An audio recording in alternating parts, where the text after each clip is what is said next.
안녕하세요, 따독따독입니다. 여러분들 두렵고 그 시간에 쫓기고 최악의 시나리오가 막 떠오를 때가 있습니다. 이럴 때는 여러분들 어떻게 행동을 하시나요?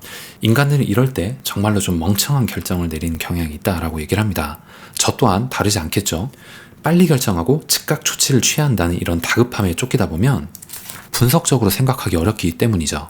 오늘은 인간이 가진 다급함의 본능에 대해서 얘기를 좀 나눠볼 건데요. 이 본능이 가진 특징이 무엇이고 우리는 어떻게 해야 되는가까지 얘기를 좀 한번 나눠볼게요. 다급함의 본능. 예를 들면 이런 거죠. 지금 아니면 절대 안 돼. 내일은 너무 늦을지도 몰라. 뭐 이런 생각이겠죠. 다급한 본능은 위험이 임박했다고 느낄 때 즉각 행동하고 싶게 만듭니다. 이게 아주 먼 과거에는 이 본능이 인간에게 이롭게 작용했을 거라고 생각을 해요. 왜냐면 풀숲에 사자가 나타났습니다. 근데 거기서 계산을 하고 이성적으로 지나치게 깊게 분석을 한다는 거죠. 이건 옳지 않습니다. 하던 일을 멈추고 가능성을 주의 깊게 분석하는 사람은 우리 조상이 아니에요. 우리가 이렇게 안전한 데에서 도시와 인프라를 갖추고 살게 된 지는 얼마 지나지 않았습니다. 그 전까지는 광활한 초원에서 직접 사냥을 하고 공동체 생활을 했고요. 언제나 늘 맹수에게 공격당할 위험도 느끼면서 살아왔다는 거죠. 즉 우리는 불충분한 정보로 빠르게 결정하고 행동하는 사람들의 후손인 겁니다. 오늘날에도 어느 정도는 여전히 다급한 본능이 필요하긴 해요. 예를 들면 어디선가 자동차가 확 튀어나와요. 느닷없이 이렇게 나오면 우리는 그냥 피해야죠. 계산을 하고 있으면 안 된다는 겁니다. 하지만 즉각적인 위험은 거의 사라지고 좀 더 복잡하고 대개는 좀 더 추상적인 문제를 마주하는 시기가 되었죠. 이러한 상황 속에서 다급함이란 거는 오히려 혼란을 초래할 수도 있다라고 얘기를 합니다. 오늘 이야기는 책 팩트플리스를 참조했습니다. 책 팩트플리스에서는 이렇게 얘기를 해요. 다급함은 세계관을 왜곡하는 최악의 주범 중에 하나다. 과도하게 극적인 세계관은 위기의식과 스트레스를 지속적으로 유발한다. 지금 아니면 절대 안 돼. 이런 다급한 기분은 스트레스 아니면 무관심으로 이어지기 때문이다.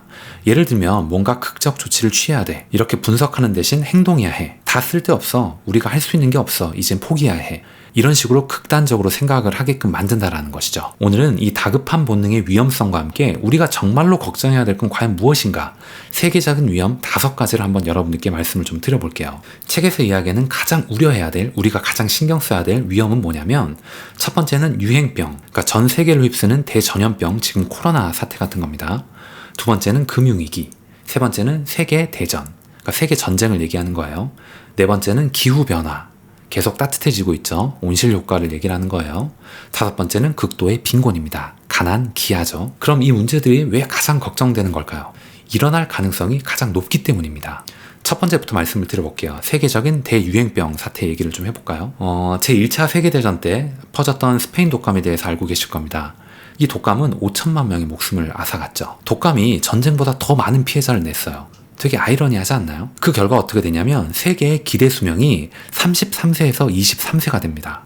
참고적으로 스페인 독감이 나타났던 시점은 1918년 정도라고 보시면 되고요. 1918년이면 지금으로부터 한 100년 전인 시점인데 불과 100년 전에 우리 인간의 기대 수명이 23세였다는 겁니다. 믿어지시나요? 그러면 이 독감이 얼마나 위험하냐? 감염자 한 사람이 지하철을 탔다라고 하면 그 안에 있는 사람과 전혀 접촉도 하지 않고 심지어 같은 곳을 만지지 않았어도 모두에게 전염시킬 수가 있습니다. 이건 에볼라나 HIV, 에이즈 같은 질병보다 인류에 더 큰 위협이 된다는 것이죠. 그래서 지금 이렇게 단계적 거리두기를 하고 있는 겁니다. 그래서 이렇게 전 세계적으로 백신을 공급하고 줄 서서 백신을 맞고 있는 거예요. 두 번째 이야기는 금융위기 얘기를 좀 해볼게요. 이거는 버블의 이야기입니다. 어찌 보면 지금 2021년 말 제가 이 영상을 찍고 있는 이 지금 시점에 굉장히 다가올 수 있는 이야기지 않을까라는 생각이 좀 들기도 합니다. 나라 전체 경제를 망가뜨리고요. 대량 실업 사태를 일으킵니다. 그렇게 되면 불만을 품는 시민들이 과격한 해결책을 찾게 돼요. 이미 우리는 2008년을 통해서 경험을 했습니다. 그리고 유럽, 특히 그리스의 파산 위기를 보면서 우리는 이미 경험을 했죠. 경제 시스템이란 거는 정확하게 예측하기 어려울 정도로 워낙 복잡합니다. 따라서 지금 우리가 경계해야 될 건 뭐냐면 붕괴를 예측하는 사람이 없다는 이유 때문에 경제가 무너지지 않겠거니 이렇게 생각해서는 안 된다는 겁니다. 지금 경제를 보면 유동성이 굉장히 많이 풀려 있는 건 사실이에요. 저는 그렇게 생각을 합니다. 이 유동성들이 실제 경제에 투입이 된다. 그리고 우리의 급여가 늘고 실제 경제가 성장했다라기보다는 급여는 오르지 않고 경제는 성장하지 않았는데 돈만 풀리다 보니까 이것이 다 어디로 갔냐? 주식시장 그리고 부동산으로 다 빠졌다는 겁니다. 이렇게 경제 성장이 뒷받침되지 않는 자산 가격의 폭등은 굉장히 큰 위험을 초래할 수가 있습니다. 저는 그렇게 생각하기 때문에 뭔가 여러분들이 지금 주식시장에 들어간다거나 아니면 부동산을 매입하기에 앞서서 분명히 타이밍을 좀 고려할 필요는 있다는 겁니다. 지금이 너무 고점은 아닌가, 너무 오르지는 않았나, 이런 걸 고민할 필요는 있다는 것이죠. 물론 이렇게 얘기하는 사람이 있을 거예요. 전반적으로 금융 그리고 자산 시장이라는 거는 우상향하지 않느냐라는 겁니다. 그 말은 맞아요. 저도 그 부분에 공감합니다. 하지만 부침은 있다는 것이죠. 우상향은 하지만 분명히 그 중간에 부침은 있다는 겁니다. 그렇기 때문에 고점에서 자산을 비효율적인 자산 가격으로 살 필요는 없다는 거예요. 예를 들면 1억짜리 자산을 굳이 1억을 주고 살 필요는 없고요. 이것이 곧 10%, 15%가 빠질 수 있다는 생각이 든다면 그 가격에 사면 여러분들은 매입하는 시점에 그 동시에 돈을 버는 것과 같다라는 것이죠. 저는 그렇게 생각했기 때문에 지금 이 책 팩트플리스에서 얘기하는 금융위기 또한 굉장히 중요한 이슈다라고 말씀을 드리는 겁니다. 세 번째 이야기를 말씀을 드릴게요. 3차 세계대전입니다. 우리가 2차 세계대전까지는 이미 겪어서 알고 있죠. 역사적으로 너무 유명한 사건이죠. 히틀러가 일으킨 이 사건은요. 이거는 부연 설명하지 않아도 될 것 같습니다. 네 번째 이야기는 기후변화에 대한 이야기입니다. 유엔의 데이터를 보면요. 지금까지는 가장 부유한 나라들이 이산화탄소 배출의 주범이었습니다. 이제 막 발전하는 중국, 인도 같은 이런 다른 나라들을 압박하느라 시간을 허비하지 말고 선진국 자신부터 개선하려고 노력하는 게 더 빠르다라는 겁니다. 실제로 저도 이렇게 생각을 했어요. 중국에서 이 매연이 엄청나기 때문에 이산화탄소 배출도 굉장히 많이 하고 있겠구나. 중국을 통제해야 된다 이런 생각을 좀 했는데 우리는 단순히 그렇게 생각해서는 안 됩니다. 책에서는 어떻게 얘기하냐면 인구수 대비 이산화탄소 배출량이 얼마나 되는지를 얘기하라는 거예요. 예를 들면 중국의 인구는 15억이 넘습니다. 어마어마하죠. 그에 비해서 유럽의 인구는 어떤가요? 중국 인구의 한 10분의 1, 10분의 2 정도밖에 되지 않습니다.